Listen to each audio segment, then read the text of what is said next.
Biografía de Albert Einstein. Biografía 44x60. En vista de esta trayectoria radical, esta oficina no recomendaría el empleo del Dr. Einstein en asuntos de carácter secreto, sin realizar una investigación muy minuciosa, ya que parece improbable que un hombre con esta trayectoria pueda, en tan corto espacio de tiempo, convertirse en un ciudadano estadounidense leal. En un memorando redactado al año siguiente se informaba de que la Marina había consentido en dar a Einstein una acreditación de seguridad, pero que el ejército no podía acreditarle.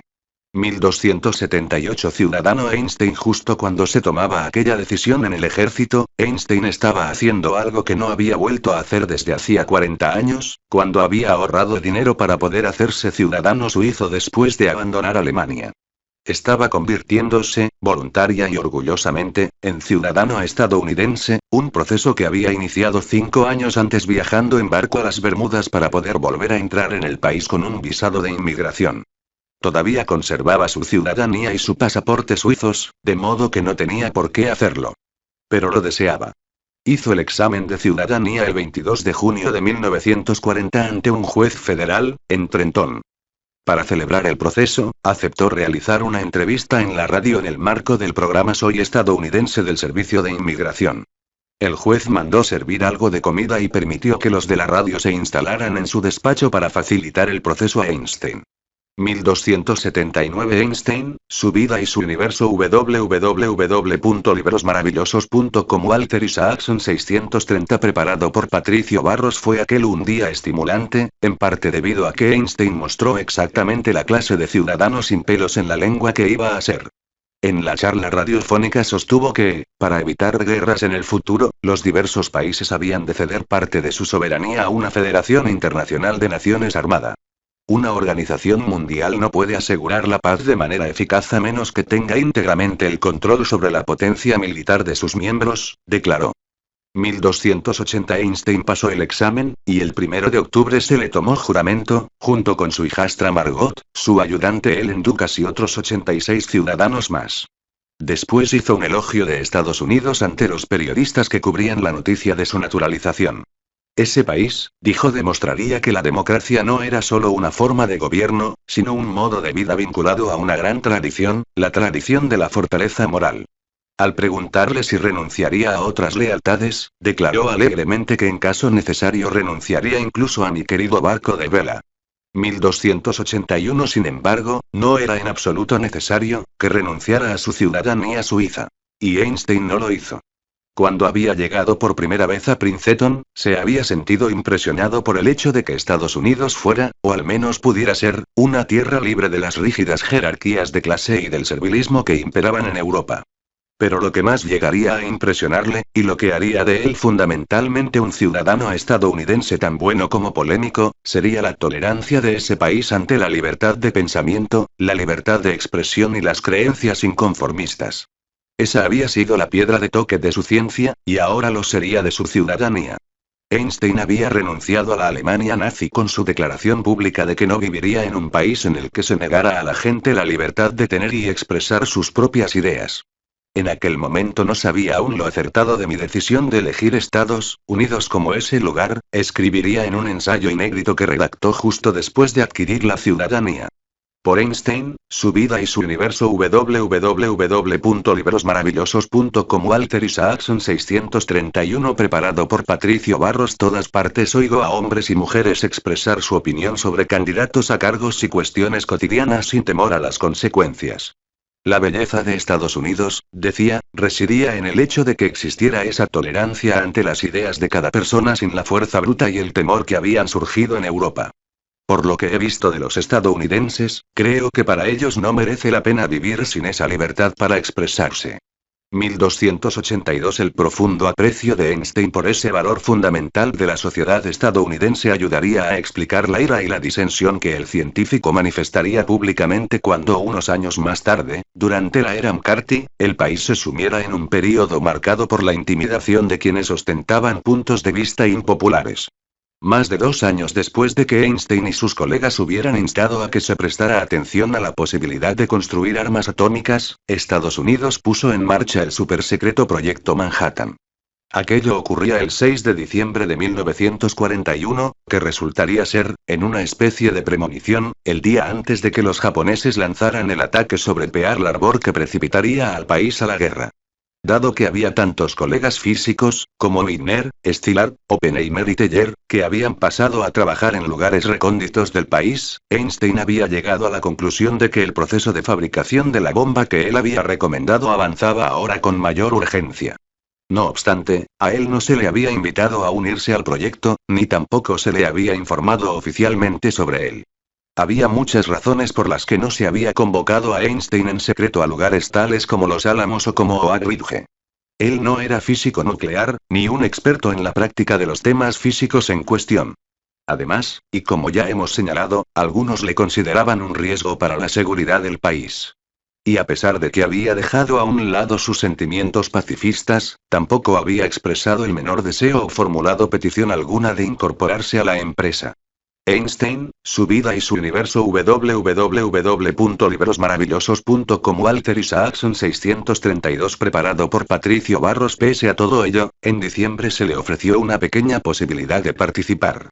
Vannevar Bush, director de la Oficina de Investigación y Desarrollo Científico, que era la que supervisaba el proyecto Manhattan, se puso en contacto con Einstein a través del hombre que había sucedido a Flexner como director del Instituto de Estudios Avanzados de Princeton, Frank I. Delotte, pidiéndole su ayuda para resolver un problema relacionado con la separación de isótopos que compartían rasgos químicos.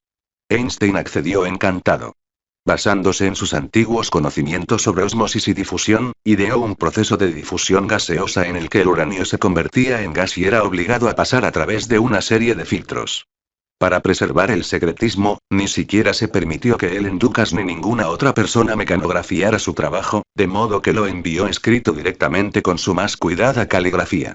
Einstein se mostró muy interesado en su problema, ha trabajado en él durante un par de días y ha dado con la solución, que aquí le adjunto. Escribiría a Delotte a Bush. Einstein me pide que le diga que si hay otros ángulos del problema que quiera desarrollar, o si desea que se amplíe alguna parte de él, no tiene más que hacérselo saber y él hará todo lo que esté en su mano. Espero y deseo que cuente con él en cualquier aspecto que se le ocurra, puesto que sé cuán profunda es su satisfacción a la hora de hacer cualquier cosa que pueda resultar útil en el esfuerzo nacional. Como postdata, Delotte añadía. Confío en que pueda leer el manuscrito. 1283. Los científicos que recibieron el trabajo de Einstein quedaron impresionados, lo que hicieron saber a Vannevar Bush. Pero para que Einstein pudiera resultar más útil, le dijeron, se le debía proporcionar más información acerca de cómo encajaba la separación de isótopos con otras partes del proceso de construcción de la bomba. Bush se negó. Sabía que Einstein tendría problemas para conseguir una acreditación de seguridad.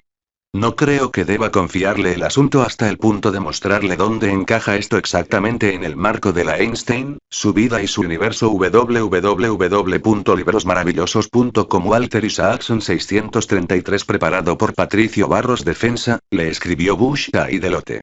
Me gustaría mucho poder exponerle el asunto y confiárselo plenamente, pero eso resulta del todo imposible en vista de la actitud de la gente que aquí en Washington ha estudiado todo su historial.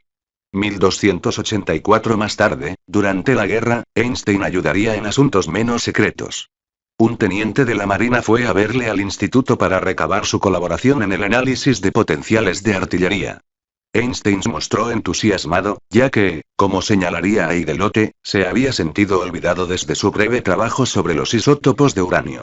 Entre las cuestiones que exploraría Einstein como parte del acuerdo de consulta, por el que cobraría $25 diarios, habría asuntos tales como las diversas formas de diseñar el emplazamiento de minas marinas en los puertos japoneses, al tiempo que su amigo el físico George Gamow recabaría su opinión sobre toda una serie de temas.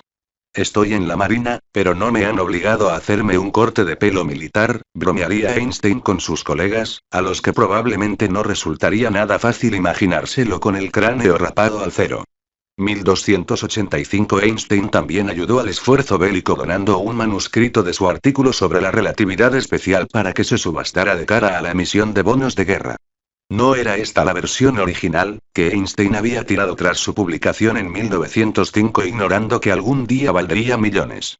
Para recrear el manuscrito, había hecho que N. Lucas le leyera el artículo en voz alta mientras él lo copiaba de nuevo palabra por palabra. ¿Seguro que dice eso? protestó en un momento dado. Cuando Lucas le aseguró que así era, Einstein se lamentó. Podría haberlo dicho de manera mucho más sencilla. Cuando se enteró de que el manuscrito, acompañado de otro, se había vendido por 11.500.000 dólares, declaró que los economistas tendrán que revisar sus teorías del valor. 1286 Temores atómicos Einstein, su vida y su universo www.librosmaravillosos.com Walter Isaacson 634 preparado por Patricio Barros el físico Otto Stern, que era uno de los amigos de Einstein desde los días en que ambos coincidieran en Praga, había estado trabajando en secreto en el proyecto Manhattan, principalmente en Chicago, y a finales de 1944 estaba ya convencido de que tendría éxito. Aquel diciembre hizo un viaje a Princeton. Lo que le contó entonces a Einstein le causó un gran disgusto. Se llegara a emplear o no la bomba en el actual conflicto, esta cambiaría para siempre la naturaleza de la guerra y la paz. Stern y él coincidieron en que los responsables políticos no pensaban en eso, y había que alentarles a hacerlo antes de que fuera demasiado tarde. De modo que Einstein decidió escribir a Niels Bohr. Ambos habían batallado en torno a la mecánica cuántica, pero Einstein confiaba en su capacidad de juicio en otras cuestiones más mundanas, y además era una de las pocas personas que sabían que Bohr, que era medio judío, vivía secretamente en Estados Unidos. Cuando los nazis invadieron Dinamarca, él había realizado una arriesgada huida navegando en un pequeño barco junto con su hijo hasta llegar a Suecia. Desde allí se le había facilitado la huida a Gran Bretaña, se le había dado un pasaporte falso con el nombre de John Baker, y luego se le había enviado a Estados Unidos para que se incorporara al proyecto Manhattan en Los Álamos. Einstein escribió a Bohr, empleando su verdadero nombre y enviando la carta a la embajada danesa en Washington, y de algún modo la misiva llegó a sus manos. En ella Einstein describía su preocupante conversación con Stem acerca de lo poco que se pensaba en el modo de controlar las armas atómicas en el futuro. Los políticos no aprecian las posibilidades y, en consecuencia, no conocen el alcance de la amenaza, escribió. Una vez más, argumentaba que haría falta un gobierno mundial dotado de suficiente poder para evitar una carrera armamentística una vez llegara la nueva era de las armas atómicas. Los científicos que saben cómo hacerse oír por parte de los líderes políticos, instaba Einstein, deberían presionar a los de sus países a fin de lograr una internacionalización de la fuerza militar. 1287 Einstein, su vida y su universo www.librosmaravillosos.com Walter Isaacson 635 preparado por Patricio Barros así empezaría la que sería la misión política que dominaría la última década de la vida de Einstein. Desde sus días de adolescente en Alemania había sentido repulsa por el nacionalismo, y durante mucho tiempo había afirmado que el mejor modo de evitar las guerras era crear una autoridad mundial que tuviera el derecho de resolver las disputas y la fuerza militar necesaria para imponer sus resoluciones. Ahora, con la inminente aparición de un armamento tan formidable que pueda transformar tanto la guerra como la paz, Einstein consideraba que aquel planteamiento ya no era solo un ideal, sino también una necesidad. Bohr se sintió desconcertado por la carta de Einstein, pero no por la razón que éste habría podido esperar. El danés compartía su deseo de internacionalización del armamento atómico, y había defendido aquel mismo planteamiento en reuniones con Churchill, y luego con Roosevelt, a principios de aquel mismo año. Pero en lugar de persuadirles, lo único que había hecho había sido predisponer a los dos líderes a promulgar una orden dirigida a los servicios secretos estadounidenses señalando que habría que hacer investigaciones con respecto a las actividades del profesor Bohr y dar los pasos necesarios para asegurarse de que no es responsable de ninguna filtración de información, en especial a los rusos. 1288 De modo que, tras recibir la carta de Einstein, Bohr se dirigió a Princeton a toda prisa. Deseaba proteger a su amigo advirtiéndole de que fuera prudente, y confiaba asimismo en restaurar su propia reputación comunicando la opinión de Einstein a los funcionarios del gobierno. Durante su charla privada en la casa de Mercer Street, Bohr le dijo a Einstein que se producirían las más deplorables consecuencias si alguien que conocía el desarrollo de la bomba compartía aquella información. Los estadistas responsables en Washington y en Londres, le aseguró Bohr, eran conscientes de la amenaza causada por la bomba, así como de la oportunidad única para fomentar una relación armoniosa entre las naciones. Einstein, su vida y su universo www.librosmaravillosos.com Walter Isaacson 636 preparado por Patricio Barros Einstein se dejó convencer, y prometió que se abstendría de compartir cualquier información que hubiera deducido, y que instaría a sus amigos a no hacer nada que pudiera complicar la política exterior estadounidense o británica. Y de inmediato empezó a cumplir su promesa escribiendo una carta a Stern que para Einstein resultaba especialmente remarcable en su prudencia. Tengo la impresión de que uno debe esforzarse seriamente en ser responsable, que por ahora es mejor no hablar del asunto, y que no ayudaría en nada, en el momento actual, divulgarlo públicamente, decía, teniendo buen cuidado de no revelar nada, ni siquiera que se había reunido con Bohr. Es difícil para mí hablar de una forma tan difusa, pero por el momento no puedo hacer otra cosa. 1289 La única intervención de Einstein antes del final de la guerra fue propiciada nuevamente por Szilard, que fue a verle en marzo de 1945 y le expresó su inquietud acerca del modo en que podría emplearse la bomba. Estaba claro que Alemania, ahora a solo unas semanas de la derrota, no estaba fabricando ninguna bomba. Entonces, ¿a qué se debía la prisa de los estadounidenses por terminar de construir una? ¿Y no deberían pensárselo dos veces los responsables políticos a la hora de usarla contra Japón cuando ello podía no ser necesario para obtener la victoria? Einstein aceptó escribir otra carta al presidente Roosevelt instándole a que se reuniera con Szilard y otros científicos afectados, pero a la vez haciendo un esfuerzo por fingir ignorancia. Yo no conozco la sustancia de las consideraciones y recomendaciones que el Dr. Szilard se propone exponerle, escribió Einstein. Los términos de confidencialidad en los que trabaja el Dr. Szilard actualmente no le permiten darme información sobre su trabajo. Sin embargo, comprendo que en este momento está muy preocupado por la falta del suficiente contacto entre los científicos que están realizando ese trabajo y los miembros de su gabinete responsables de las decisiones políticas. 1290 Einstein, su vida y su universo www.librosmaravillosos.com Walter Isaacson 637 preparado por Patricio Barros Roosevelt jamás llegó a leer la carta.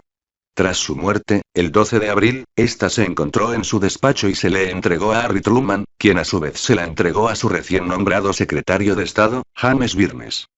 El resultado fue una reunión de Szilard y Byrnes en Carolina del Sur, pero este no se conmovió en lo más mínimo. La bomba atómica se lanzó, sin suscitar apenas debate en las altas instancias, el 6 de agosto de 1945 sobre la ciudad de Hiroshima. Einstein se hallaba en ese momento en la casita que había alquilado aquel verano en la población de Saranac Lake, al pie de los montes Adirondack, echando una siesta. Ellen Dukas le dio la noticia cuando bajó a tomar el té. Dios mío. Fue todo lo que dijo. 1291 3 días después se volvió a utilizar la bomba, esta vez sobre Nagasaki. Al día siguiente, los funcionarios de Washington publicaron una larga historia, redactada por el profesor de física de Princeton Henry de Wolf Smith, sobre el desarrollo secreto de la bomba. El informe de Smith, para disgusto de Einstein, atribuía un gran peso histórico en el inicio del proyecto a la carta que él había escrito a Roosevelt en 1939. Entre la influencia atribuida a aquella carta y la subyacente relación entre energía y masa que él había formulado 40 años antes, Einstein pasaría a asociarse en el imaginario popular a la fabricación de la bomba atómica, a pesar de que en realidad su participación fue completamente marginal. La revista Time lo sacó en su portada con un retrato en el que asomaba un hongo atómico elevándose por detrás de él, que llevaba superpuesta la fórmula E=mc2.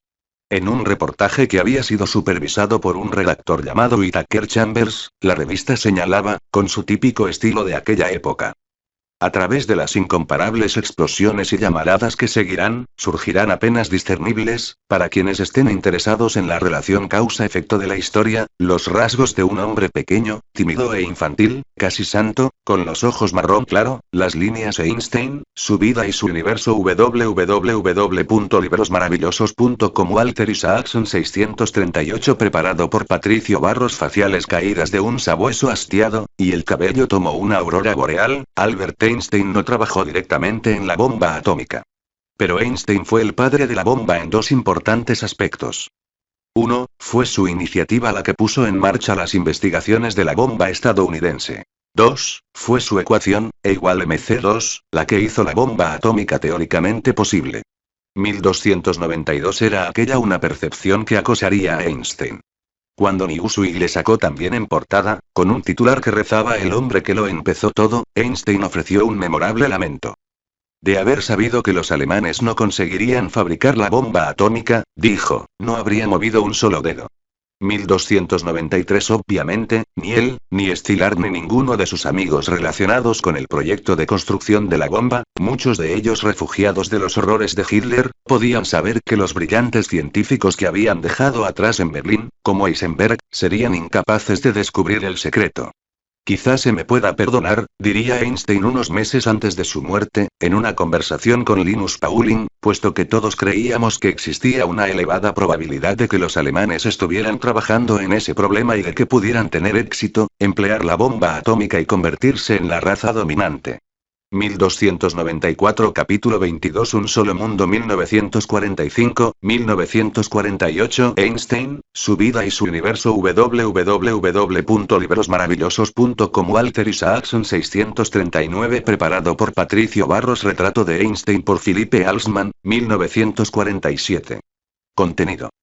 El control del armamento. Rusia. Los archivos del FBI. Resistencia pasiva. El control de armamento. Durante unas semanas después del lanzamiento de la bomba atómica, Einstein se mostró inusualmente reservado.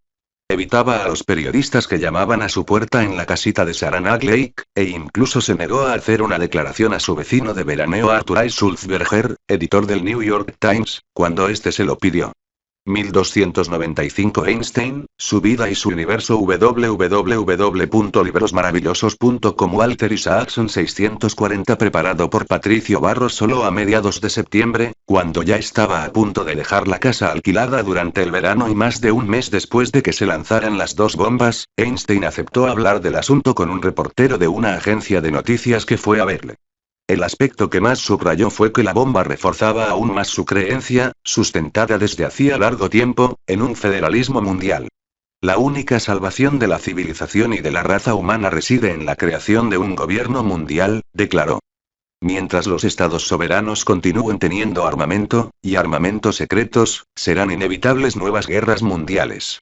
1296. Para Einstein, la política mundial era como la ciencia, aspiraba a encontrar un conjunto de principios unificadores que crearan el orden a partir de la anarquía. Un sistema basado en naciones soberanas con sus propias fuerzas militares, ideologías divergentes e intereses nacionales en conflicto produciría inevitablemente más guerras.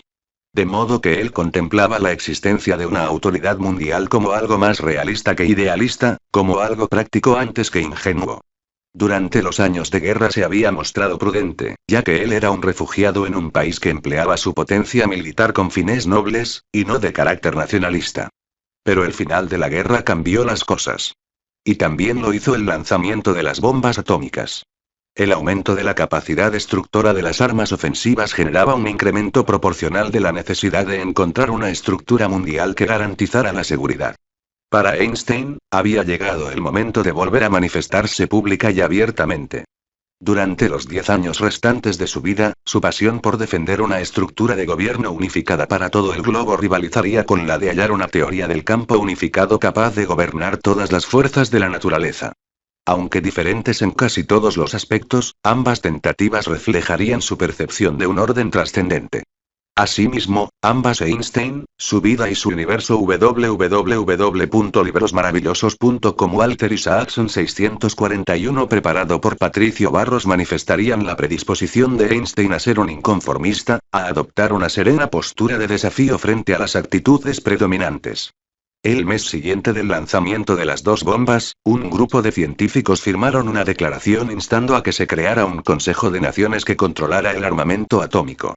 Einstein respondió con una carta a J. Robert Oppenheimer, que con tanto éxito había dirigido el proyecto científico de los Álamos.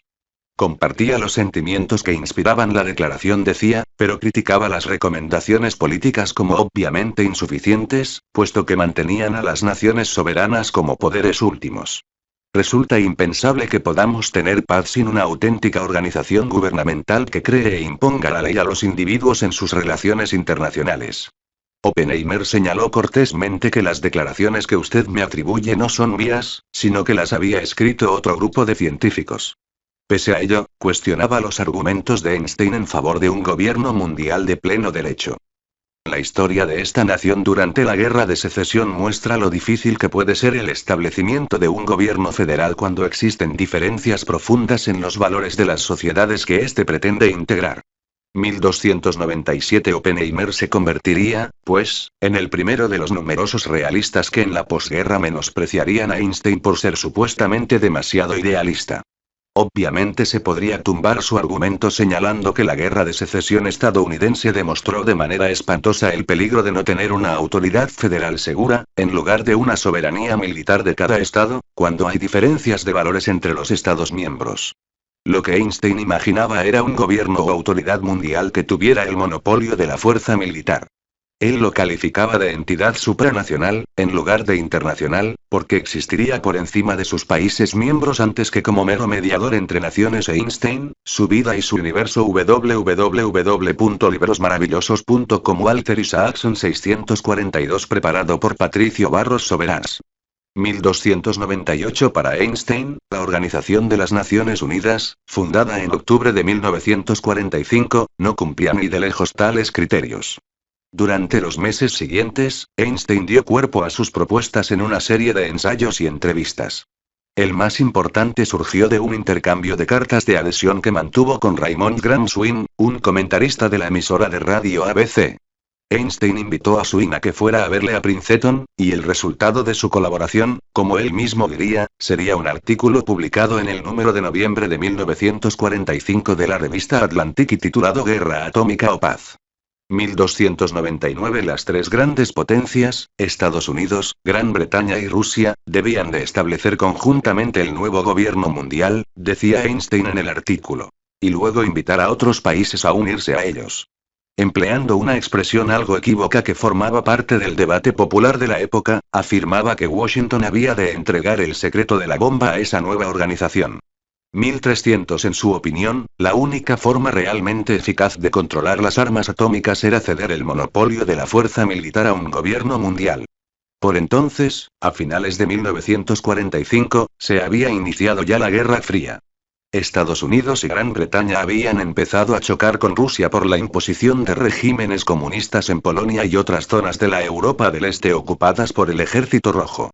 Por su parte, Rusia trataba celosamente de crear un perímetro de seguridad y reaccionaba de forma paranoide ante cualquier cosa que percibiera como un intento de interferir en sus asuntos internos, lo que hacía a sus líderes especialmente reacios a la posibilidad de ceder soberanía a una autoridad mundial. En consecuencia, Einstein trataba de dejar claro que el gobierno mundial que él propugnaba no trataría de imponer en todas partes una democracia liberal de estilo occidental. Él defendía una asamblea legislativa mundial que fuera elegida directamente por la población de cada país miembro, en votación secreta, en lugar de ser nombrada por los gobernantes de cada país. Sin Einstein, su vida y su universo. www.librosmaravillosos.com Walter Isaacson 643 preparado por Patricio Barros. Embargo, no sería necesario cambiar la estructura interna de las tres grandes potencias, añadía para tranquilizar a Rusia. La pertenencia a un sistema de seguridad supranacional no debería basarse en ninguna pauta democrática arbitraria. Una cuestión que Einstein no podía resolver del todo era la del derecho que tendría ese gobierno mundial a intervenir en los asuntos internos de los diversos países. Para él habría de poder interferir en los países donde una minoría está oprimiendo a una mayoría, afirmaba, citando como ejemplo el caso de España. Pero eso le obligaba a hacer malabarismos a la hora de aplicar esa misma pauta a Rusia. Hay que tener en cuenta que el pueblo de Rusia no cuenta con una larga tradición de educación política, razonaba. Los cambios destinados a mejorar las condiciones de Rusia los había de realizar una minoría, ya que no existía una mayoría capaz de hacerlo. Los esfuerzos de Einstein por evitar guerras futuras venían motivados no solo por sus antiguas creencias pacifistas, sino también, admitía, por su sentimiento de culpa con respecto al papel que había desempeñado a la hora de alentar el proyecto de la bomba atómica. En una cena celebrada en Manhattan y organizada por el Comité del Premio Nobel en diciembre, Einstein señaló que Alfred Nobel, inventor de la dinamita, había creado el galardón para expiar el hecho de haber inventado el explosivo más potente jamás conocido hasta entonces. Él se hallaba en una situación pareada. Hoy, los físicos que participaron en la forja del arma más formidable y peligrosa de todos los tiempos se sienten acosados por un sentimiento parecido de responsabilidad, por no decir de culpa, declararía. 1301 Dichos sentimientos llevarían a Einstein, en mayo de 1946, a asumir el papel público más prominente de toda su carrera. Se convirtió en el presidente del recién formado Comité de Emergencia de Científicos Atómicos, dedicado a fomentar el control de las armas nucleares y el gobierno mundial. La potencia desatada por el átomo lo ha cambiado todo, salvo nuestra manera de pensar. Biografía generada por Biografías en español.